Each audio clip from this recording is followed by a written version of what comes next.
guest is a stylist to the stars, and one of his latest gigs was working with the actors on the hit TV series Dallas. And Charles Yusko is here to share his star-studded scoop about all things hair-related. How are you? I'm great. It's so good to meet you. Great. And I mean, everyone watching at home knows I'm obsessed with Dallas. And so it's nice to meet kind of a man that's behind the scenes. I love it. You know, it's quite challenging with all the wonderful women that we have, but it's just so rewarding to be able to. So you started, I'm assuming, just as a hairstylist, just like anyone else, a dream to do hair. But how did you get into this capacity, doing hair on a show? Well, I feel like I was being groomed. I started out as a third on Dallas the first season. In the second season, they moved me to Key, and I formed several relationships with a lot of the actors. And then this season, they asked me to become department head.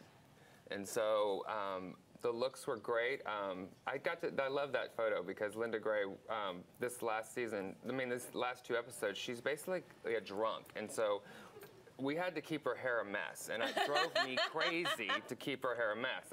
I'm very picky about things like that. And on that, she went from shooting in the asylum to going to that beautiful stylist show. It was so incredible. Well, they've got a lot. I feel like there's a lot of legendary hair that's happening on. Like, I feel like there's a lot of. Everyone has a very specific look. Mm-hmm. Kind of talk to me about how y'all groom that and how you decide.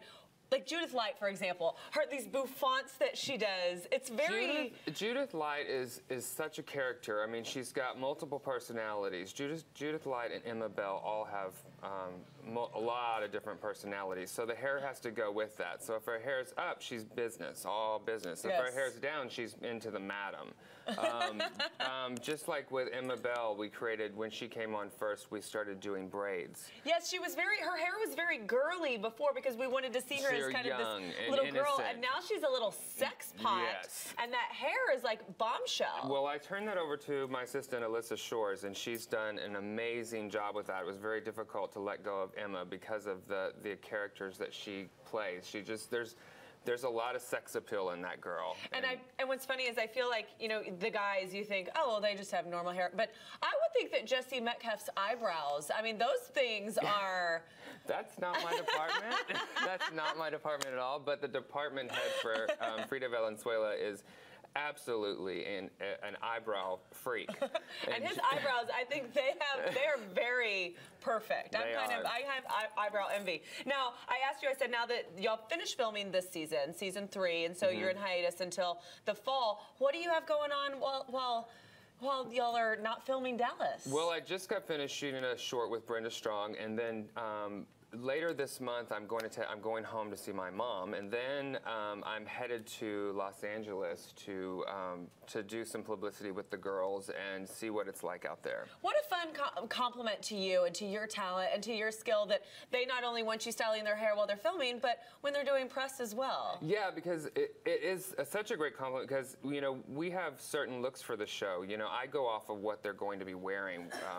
And so this puts me into, I get to play more with their hair. I get to add more to it. I get to be a little bit more fun instead of just the same hairstyles every day and then maybe an explosive one for a big scene. Now, I will say a hair moment, and if you watch Dallas, you know this girl, Annalyn McCord, who is new to the show. You might remember her from Beverly Hills 90210. She had this big curly hair on Beverly Hills 90210, and now it's like straightened. Yes. That seems like... She has so much hair.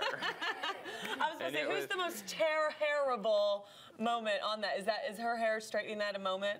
It's not. You know, she comes in with it dry, and then we just take over it from there. We just use our irons, and we use some products. We use a lot. She used, I think, a lot of Dear Clark products, actually, in her hair. Ooh. And so, well, shout out to Dear Clark hair. We do I do a lot of shout outs to Dear Clark. They've been great to me. They've been, a lot of our actresses go to them for color. And so I cut their hair, but I don't have time to do the beautiful color that is about with Chantel. Rome does that. So if there's somebody who's maybe watching who is a hairstylist who wants to get into this field and wants to do what you're doing and doesn't just want to be at a salon for the rest of their life, what tips would you give them to get into this field? Run away. It's a lot of work. You know, if you want to do it, you definitely don't do it for finances in the beginning, and you know it takes a while to get to the top. I've been doing this since 1998, wow. and being in Texas, it's difficult. If you want to really, if you have a huge passion for it, get on a short film and see if you really like it. It's not glamorous. I mean, I always get cappuccinos or espressos given to me, but that's because I can't leave the set. You know, I get up at 4 a.m. in the morning, and I don't get off until 9 o'clock at night. Wow. And so it's, you know, seeing the family and everything else, I don't want to put it down because I love it. I have a passion. I actually was retiring last summer, and then I got the department head for this, and so. Well, I will say it's definitely a tribute to you that the cast looks beautiful, and they look gorgeous, and the show is doing so well. Congratulations to you. But you guys stick around because later in the broadcast, Charles is going to be sharing tips on how you can get that stunning celebrity look for your hair this spring. Okay, and coming up.